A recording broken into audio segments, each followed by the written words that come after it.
From seasoned explorers to first-time trekkers, For Every Adventure is your outdoor guide. Hey, welcome to the podcast. This is For Every Adventure, brought to you by Outdoor Warehouse. Hey, Chanel. Hi, Kyle. How are you doing today? I'm doing good. Are you ready for December? Is your gear maintained, clean, Definitely ready? not. Okay, that's good. Yeah. No, it's not sarcasm. You know, we've established this, that I'm not the world's best planner. Okay, Even after all these episodes. Yes. But I get a little bit of anxiety thinking of, oh my goodness, what if I forget this or that or the other thing? Lists. I know. It's our best friend. Why do I rebel against lists? It's not normal. It's It's the weird. rebel in you. Yeah, yeah. Must be. It is that time of the year where you see your neighbor opening the garage, just cleaning camping equipment, getting ready. And that's the right thing to do, because there's more to being ready for December or any camping or outdoor trip than just storing your gear, maybe in a storage unit or in your garage or whatever. There are techniques you can use to maintain the gear, and it's really important. I mean, don't get me wrong. All the products these days are made to last and they're really good quality, but there's still a bit of love from your side you need to give to make sure that they last longer. True. And there's always those little things that you don't know about unless you've experienced it over and over and you're like, I must remember to do this next time. Those little tricks of the trade. Yeah. Yes. But we've got someone here today that knows all the tricks. We definitely do. So this is a shortcut.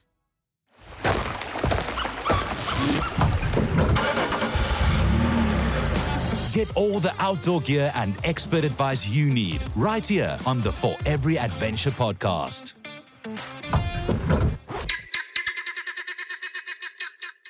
So today we've got an expert on the line. He's Tye Francois. He's the branch manager at Outdoor Warehouse Pietermaritzburg. Welcome, Tye. Hello there. I think myself and Kyle, we've never been to Pietermaritzburg. So it's, you can tell us a little bit about your journey. Do you come from Pietermaritzburg? No, I actually come from the coast. Maritzburg is a little bit more in the mountainside. Oh, okay. And how long have you been with Outdoor Warehouse? I have been with Outdoor Warehouse for going on, actually it's just hit over 10 years.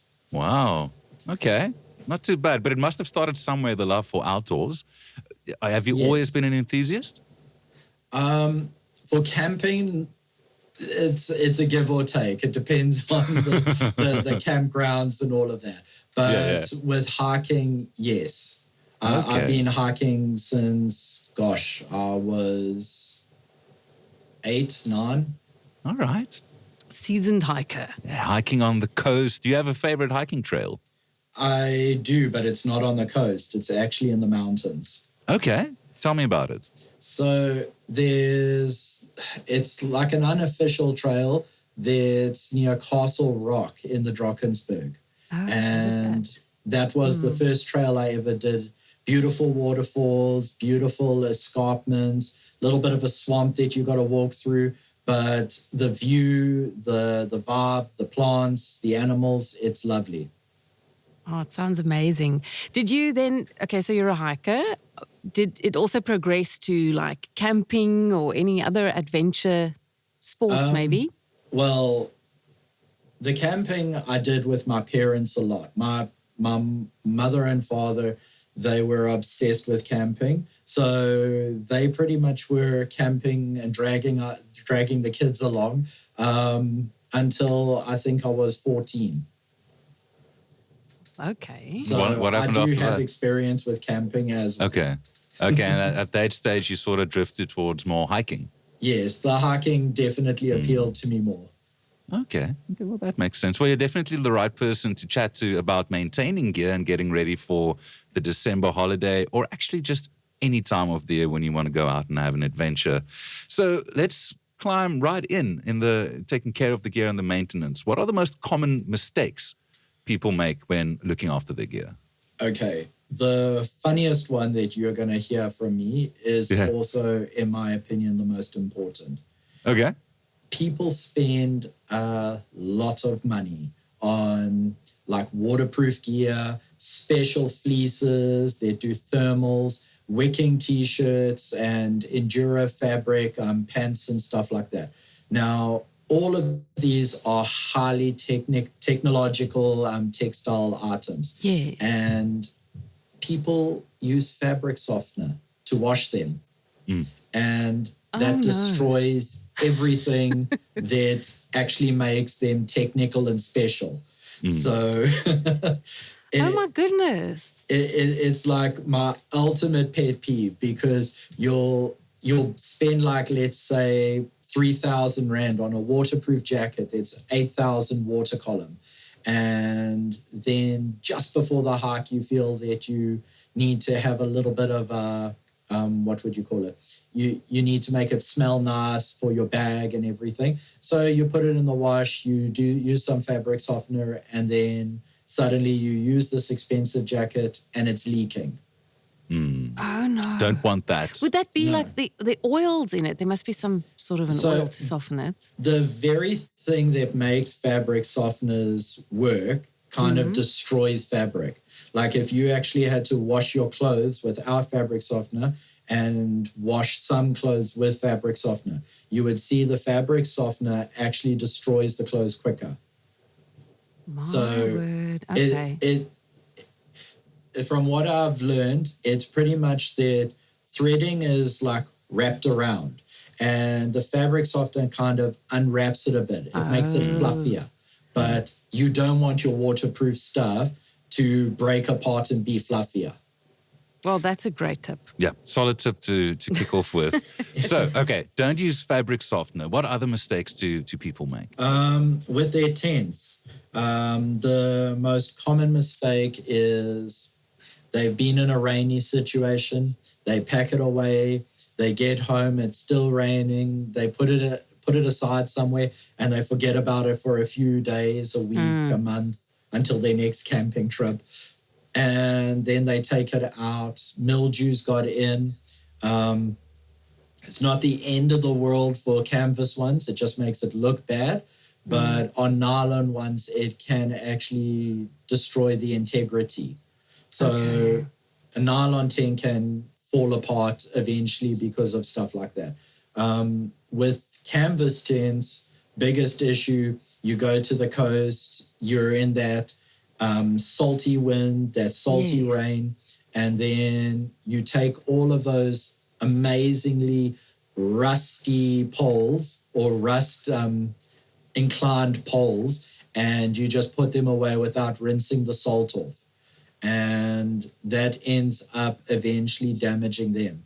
Like I've had a customer a few years ago who brought back a set of poles he had probably had for 6 months, but he was doing coastal ones and it had rusted to the point where he couldn't even slot the poles into their joints because they were too rusted. After 6 months only. You see, I wouldn't have thought about rinsing Chanel, the poles, Kyle. Salt rusts. Yes, I know. But that would have slipped my mind. Yes. And also, same. I must say, I can see how people make this mistake. Also, after, if it's been rainy, you think, oh, it's not that wet. Like, I'll get to it later. And you're like, it couldn't have been that bad. It would have dried already. No, that's not the way to go. I've packed up quite a few gazebos in my time. And that's something you need to make sure the material is dry. But let's say it's your last day of the camping trip. It's raining quite hard. You're packing up your gear. You've got about a 2-3 hour trip home. Is it okay to keep it in the bag wet and then when you get home, take it out and dry it out? Or what's the time? What time window do you have there? I would say never leave it longer than 4 days. Okay. So you've got a bit of time. Know. Okay. Yeah. And if you are really, really concerned, there are, there's waterproofing paints that can also help rejuvenate it. It also adds a little bit of extra anti-mildew, fungicide, all of that. And just to check, are you also rinsing the material, like the nylon or whatever, off with I would water? say just do it for the safety of it. Okay. It also cleans off any acids in that because canvas is very affected from acids. So, let's say you've got a bird dropping or something on it. Okay. Well, not acid, sorry. Acid or basic. It's a neutral fabric. It doesn't like either acidic or basic.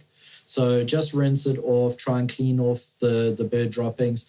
Otherwise, the next time you use it, you might see this like white patch, this like bleaching that has happened in that area. Okay. And you also don't want insects and things stuck in there. No, you really don't. All right. Yeah, and just remember, if it smells clean, the chances are that, I don't think many people would have this problem, but there's a less likelihood of something like mice or rats ever chewing on it. Okay. Makes a difference. Smell your tent. All right. That's the lesson of the episode. Smell your tent. Any other common mistakes that comes to mind? Well, on the hiking one, it would be footwear and sleeping bags. Okay. Those are the two big ones. So sleeping bags, people always like assume that the way you get it from a shop is how it needs to look permanently. And that's not the case. So the first thing is, once you've used the sleeping bag, while it's in the bag, you stuff it in there like dirty laundry. You don't ever roll it up again. Yeah, we learned that here. Man, I wish I knew this a long time ago. Okay. Okay. Yeah. And then when it's at home, don't keep it in the bag. Take it out, fold it like a blanket into a square and put it in a cupboard to like just air and stay like fresh. Especially if it's hollow fiber, but down also does eventually get damaged through the sort of misuse. Yeah, honestly, why don't we do that? Why do we insist on keeping it in a little round? Because we perceive it as being nice and neat. It's its place. You know what I mean? But it makes sense to just lay it out, okay? It does. Okay. Thank you. So also with sleeping bags, when you're washing them, you can use washing machines. You can use all of that. If you come to Outdoor Warehouse, I'm sure other hiking places give you advice on how to wash the bags. But they are, in all honesty, a schlep to wash. They really cause problems. So they take forever to dry. If you don't dry them right, you get mildew. In your down, you can get fungus. It's just, and then a bad smell. So the ideal thing is to try and minimize as much as possible washing them, but at the same time, keeping them clean and hygienic. So one of my favorite tips, especially to parents buying for their school kids, buy a sleeping bag liner. It adds a little bit of warmth. If it's a travel one, it just adds a bit of warmth. And then after that, it is the thing you wash. It's collected the sand, the mud, the dirt. Yes. It's collected most of the sweat. So it is the thing that you can take out and wash, and it dries very quick. I thought you were going to say wash your feet the first time for the kids. But okay, the liner. I haven't seen a liner. What does it look like?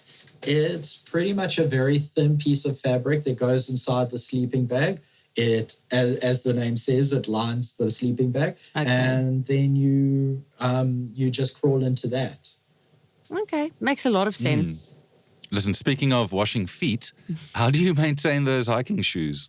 Okay, the hiking shoes, first off, if you wash your hiking shoes, please don't put them in a washing machine, and please don't tumble dry them.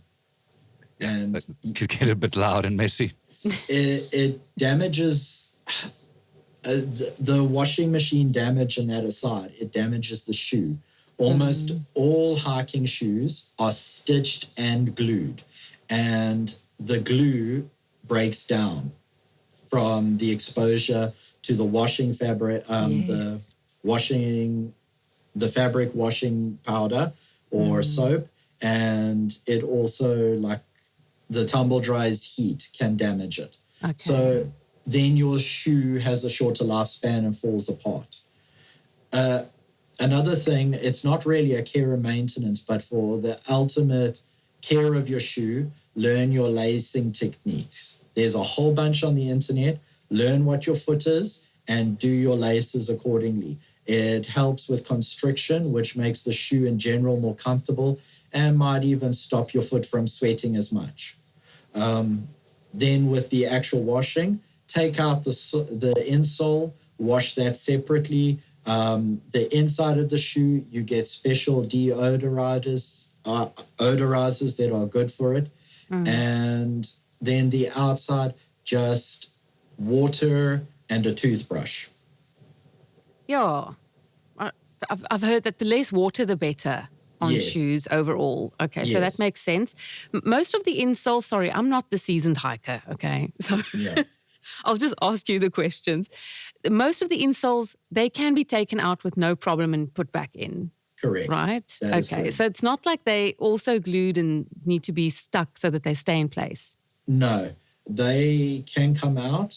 Ideally, if you are like an avid hiker and you have a specific foot shape, you can even get your own personal insoles done. Okay, cool.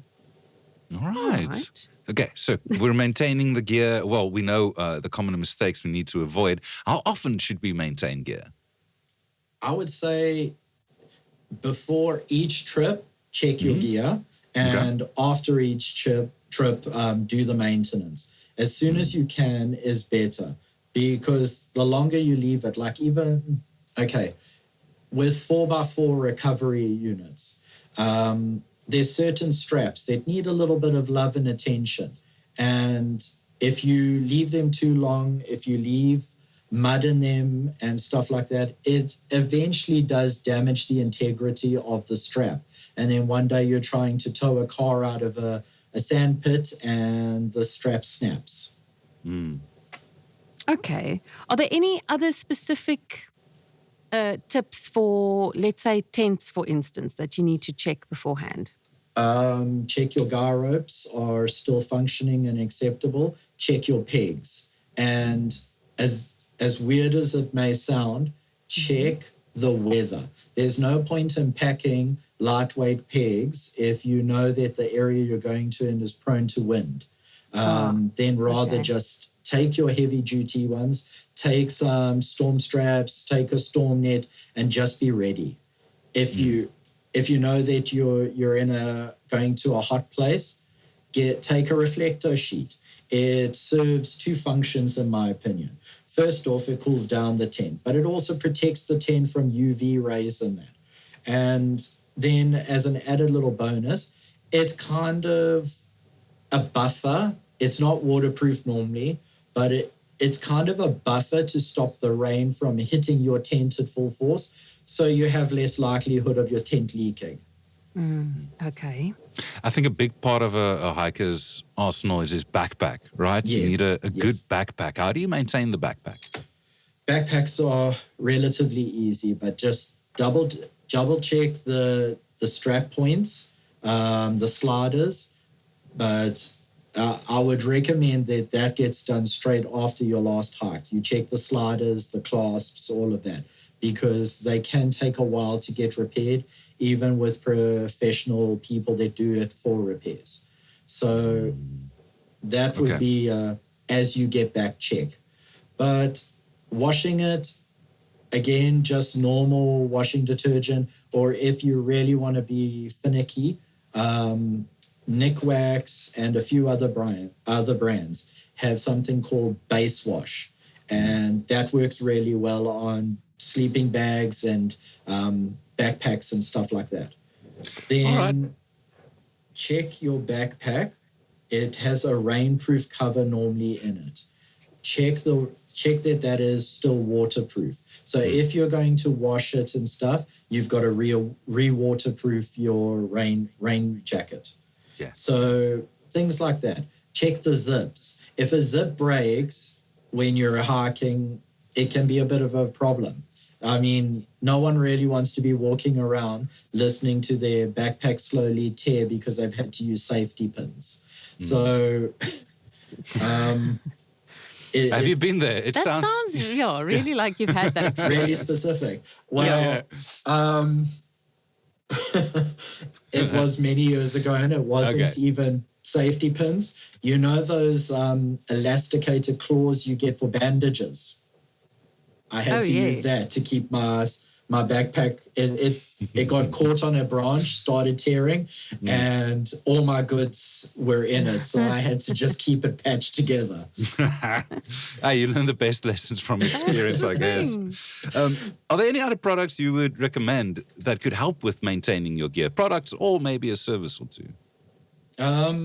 Okay, well, poles, like Outdoor Warehouse has a few services. Like we do pole repair, so nylon tents. If they're broken in something like that, we can preferably do that. If you are taking a hiking tent, it doesn't always happen, but it's a very high likelihood that the tent's going to get torn. So if you can afford to take the weight or risk the weight, bring some patches so that you can just clean and patch almost the same time, because a patch works best 24 hours after it's been applied. So that the adhesive has the time to bond with the fabric. So there's no point in like you're caught in a thunderstorm and now you decide, oh, sherbet, I need to patch up my tent now.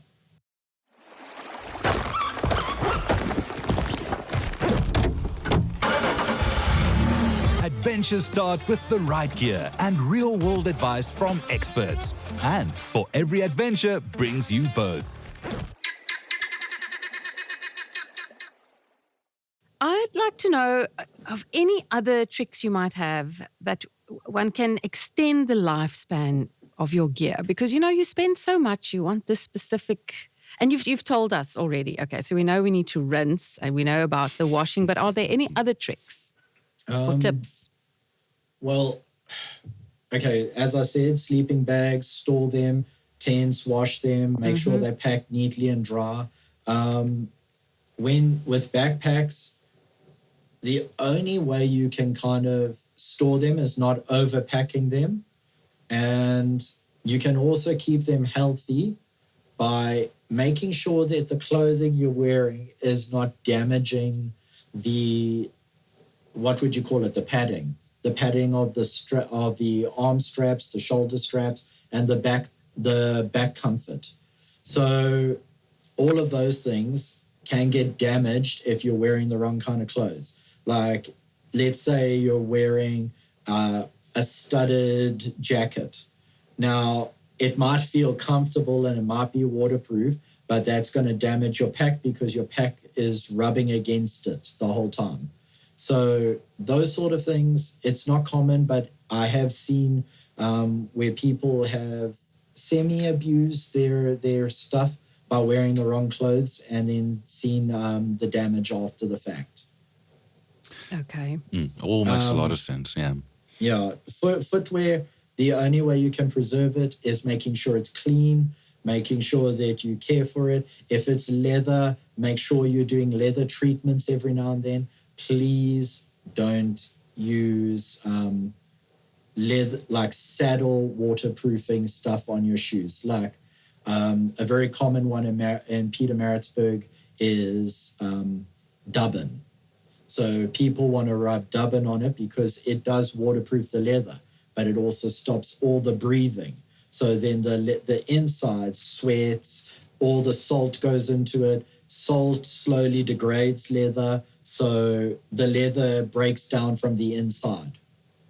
That's really technical. Like, I think, I want to say in the olden days, but that's all we had was dubbin. Listen, when is the olden days, Chanel? When is the olden days? But still, that's what we did. You had to dubbin the leather, like leather. What else? Okay, so it's good you know that you guys have all the right products. Yes. I just wanted to ask one more thing, specifically on the down, the jackets, and then I suppose some of the sleeping bags. Do you also use that specific washing aid? Okay. So do you have to, or can you use something else? I would say error on rather using that. Down is very expensive, and every time you wash it normally without a down wash, you are stripping all the oils from the feather and you're making them break apart until they become powder. So the ideal thing would be to constantly use a down wash. And then like some companies, again, I use Nikwax because that's the one I'm familiar with. Nikwax has even created something called down proofing, which helps with one of the ultimate problems that you get with down. So down is the most amazing thing for thermal. It keeps you warm. It helps with all of that. But if it gets wet, it's useless. Now, down proofing, not only does it keep the feathers healthy, but it's even got stuff built into it now that helps it have a certain level of water repellency. So now, even if the down gets wet, you still keep a small amount of the warmth. Okay.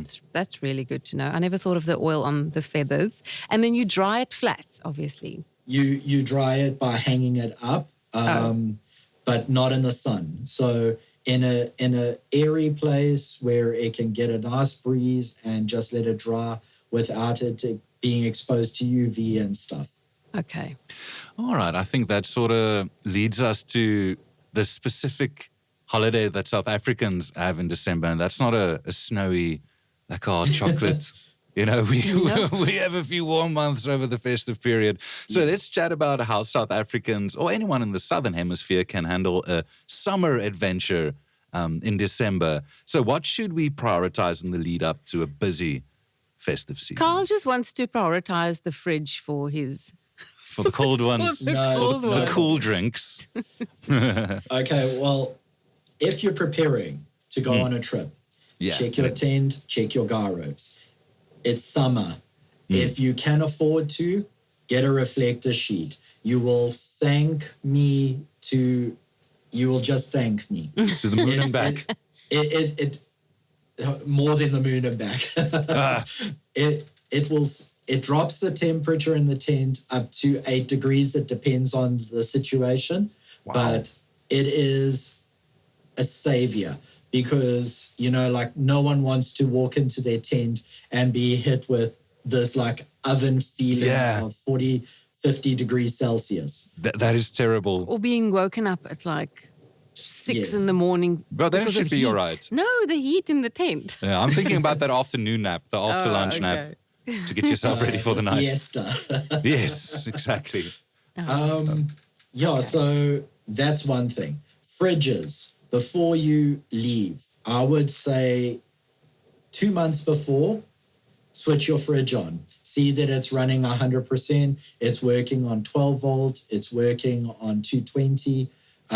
Just make sure your fridge is working because repairs on fridges takes quite a bit of time. It's not like you can just bring it in the day or two before and it's done. That's a really good tip, because everyone's going to leave it for the last week, maybe, and then there's no time to repair. You don't want to be the guy with the warm, cool drink. Exactly. Nope. Unacceptable. One very nice thing with that as well, don't ever put warm stuff in the fridge if you can help it. So rather switch on the fridge on your wall plug, your AC, and then the minute you want to go, if you can, because some people can't lift it, but then pick up the fridge and put it in the vehicle, then everything's already cold. So your fridge isn't using as much power. The food isn't having to defrost and then cool down again. It just makes the experience a lot easier. Last thing you want to get is you go on a camping trip and you get food poisoning. Don't want that. No thanks. Definitely don't want that. So with regards to the fridges, most of them are stainless steel. So same rules apply. If they're for some reason exposed to salty rain and that, clean them. Otherwise, you're going to get potential rust stains. Stainless steel also doesn't like other metal touching it. It reacts to it. So if you leave a can on there for 24 hours or whatever and there's moisture in the air, expect there to be a ring. It'll look like rust, but it's not actually rust. Okay. I'm sure you guys have seen it. Like if you leave something like a metal can on your sink, it leaves a mark. So that sort of thing can happen. Okay. And then, so we've learned here that it's better to keep the fridge running. Yes. For as long as possible. But Yes. now if you really can't and it has to stand, is that okay? Like, is it fine then then just check it 2 months before the time? In theory, yes, it should be fine. Most of the motors in that nowadays are very well designed so they don't get damaged by being left alone. But yeah, if you can occasionally run it. Like even if it's for something silly, like you're just going to the beach for a weekend, switch on the fridge, take it for a drive, take it like it's your pet dog to the beach. So that's better than just leaving it for months on end. Well, it also lets you gauge because anything could go wrong. And then if you're testing your fridge regularly, you know if it's working or not. Keep the fridge running, take it to the beach, and then just like the dog, you and the fridge can run there too. Yes. Oh, that's not a good one. That's not great. It would be very interesting seeing someone dragging a fridge on with a leash. But fridges are amazing things, but they do require like you to consider them in advance. Yes. Yeah. What are the most common last-minute things that people forget about that just stresses them out before they need to leave? The fridge. Okay, got it. I cannot tell you how many times we've had customers last minute.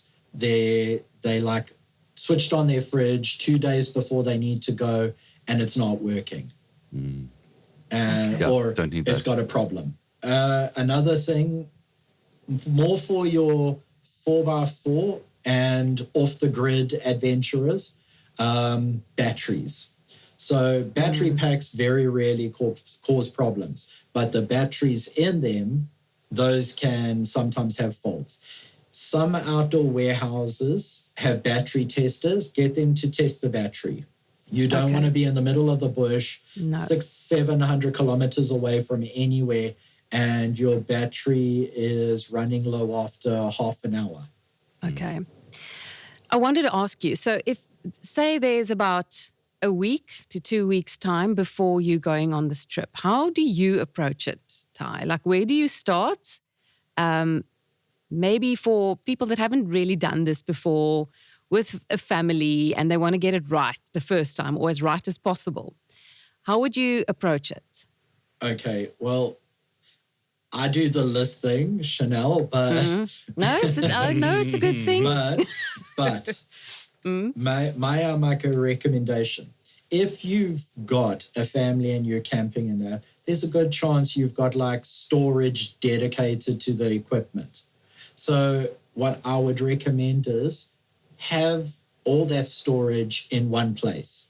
So you know that shelf or that cabinet or whatever is dedicated to your tent, your batteries, all of your camping equipment, the mallets, the pegs. So that when you go, the shower, the toilet, because some people, they forget the toilet. Oh, no. Just make sure it's all packed in one place. If it's all in one place, you're literally just grabbing and putting in your car. Yes, I know. Everyone's so organized. No, it helps. It really does help a lot, especially if you're going outdoors. Yeah, you don't want problems when you're remote. It's as simple as that. Just store it all together so that you just take it and go. Exactly. Okay. With my hiking gear, I have it all in one specific part of my cupboard. So I know exactly where everything is, so I don't leave anything behind. What's the one tip we should all remember? I mean, we received a lot of info from you today, really good practical tips. But if you need to leave the listener with one thought, what would it be? Check your equipment at least 2 months before. Yeah. And just do a trial if you can. Like if you're a hiker, go on a quick little hike. If you're a hiker, doubt you're going to be grumpy about going on a hike. If you're a camper, go away for a weekend, like 2 months, a month before. Just get your check your equipment in a practical scenario. So you're still having a leisurely, relaxing time while also checking that everything's working. Yeah, that Listen, sounds good. it's December, so it's very easy. Remember it this way. We're making a list and checking it twice. Insert sleigh bells. Yeah, maybe a ho ho ho. No Don't Mariah tell Mrs. Carey, Claus. please. Yeah, no Mariah. Well, no, listen, No, you know what? please. Anything. Everyone has their own taste. I'm not opposed to a bit of festive music. To me, what makes a lot of sense is before you go, check the gear. When you get home, clean your gear, and then you know you're ready 2 months beforehand for your next trip. I really like that thought. You're like spending quite a bit of money on it. The equipment's not necessarily cheap. So if you're spending money on something, respect it enough and respect yourself enough to just take care of it. And it is made to last. So if you Yes. take good care of it, it will. Oh, yes, definitely. Like most canvas tents can last you 15 to 20 years if you care for them. Sure. There we go. So if our listeners need some more information or they're wondering about something when it comes to the maintaining of the gear or anything else to do with outdoors, who can they reach out to? Okay, well, most branch managers have specialist training in a few fields, but if they wanted to, they could even call an outdoor warehouse and ask to speak to the specialist in a specific department. And we have specialists for this reason, so that they can give expert advice. So, Tye, I'm just wondering, for our listeners who aren't necessarily seasoned adventurers, can you maybe list me like 3 items that are easier to maintain for a beginner? Okay, if you're a hiker, get a backpack that doesn't have 1,000 straps. If you're just getting into the game, the fewer straps, the less chances of tearing and stuff like that. Okay. So that's one thing. Footwear, you can't really get in a well-maintained footwear, but I would recommend, as I said earlier, learn your lacing techniques. Like I have a broad foot and a high arch, so I have to lace my boots in a specific way, otherwise they cause constriction. And like if something is causing you discomfort while you're doing it, the chances are you're not going to do it again. So for a hiker, it would be get a decent pair of footwear that you're comfortable in, check its laces, get a very simple tent, but also remember the tent needs to fit your equipment. The one of the biggest things I've seen is people get a 1-person tent, but they forget that they're carrying a 75-liter backpack. Then sleeping bags, whichever one you can afford and that will fit your need. You know the places you're going, the weather you're going into. Down is good for cold areas. Synthetic is heavier, doesn't pack as well, but it handles really well in wet weather. So something like that. Then if you're a camper, the tent. Make sure you can carry the tent. Make sure that you're not like trying to swing it around because that'll tear the bag that it's in. And just take care of it with the correct pegs, like windproof pegs and stuff like that. Because the poles can get damaged in the wind. Clean it and high maintenance stuff is normally when you are an expert. In the beginning, your tent just needs to keep you in shelter. Yes. And I don't see any I don't know what you would call it. There's very little in line of like a high maintenance canvas tent. You just pitch it and you wash it. But canvas tents takes time to set up. So if you're a new person, The best thing you can do when you're camping is before you're camping, learn how to set up your equipment. Set it up in the backyard. Borrow a friend's backyard. But just set up everything. Yeah, I'd rather do it at home and know what I'm doing than embarrassing myself in front of the whole campsite. Don't do it in front of your friends yet. Just give it give it time. Sorry. There was a tent that Outdoor Warehouse used to sell. We're actually getting one quite similar to it again. It's a lovely family tent, amazing family tent. But if you don't know how to set it up, and even if you do, it takes time. But if you don't know how to set it up, it can easily take you 1 to 2 hours to set up. And you know, that's perfect entertainment for the other people at the campsite. They sit down in their chair and sit back and watch you struggle. Yes. Yeah, I'd rather set it up beforehand. Thanks for that trick, sorry. Hey, it's been a trip. Thanks a lot, Tye. We really appreciate all your wisdom and all the fantastic tips you gave us today. I'm sure everyone listening to this episode of For Every Adventure is just a bit wiser than they were about 30, 40 minutes ago. So thanks a lot. We really appreciate your time. Thank you very much. It was lovely talking to you guys. We've learned a lot today. I think we're all ready and prepped for the December holiday. Wherever you're going, just please be safe. And if you have any other questions or things you're wondering about, we've recorded quite a few episodes of For Every Adventure. There's bound to be an episode that's going to give you the info you need. Like. Yes, Definitely. Exactly.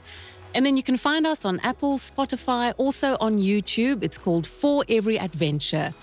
And then we'll see you next time. Explore with confidence with expert tips and tricks brought to you by the For Every Adventure podcast.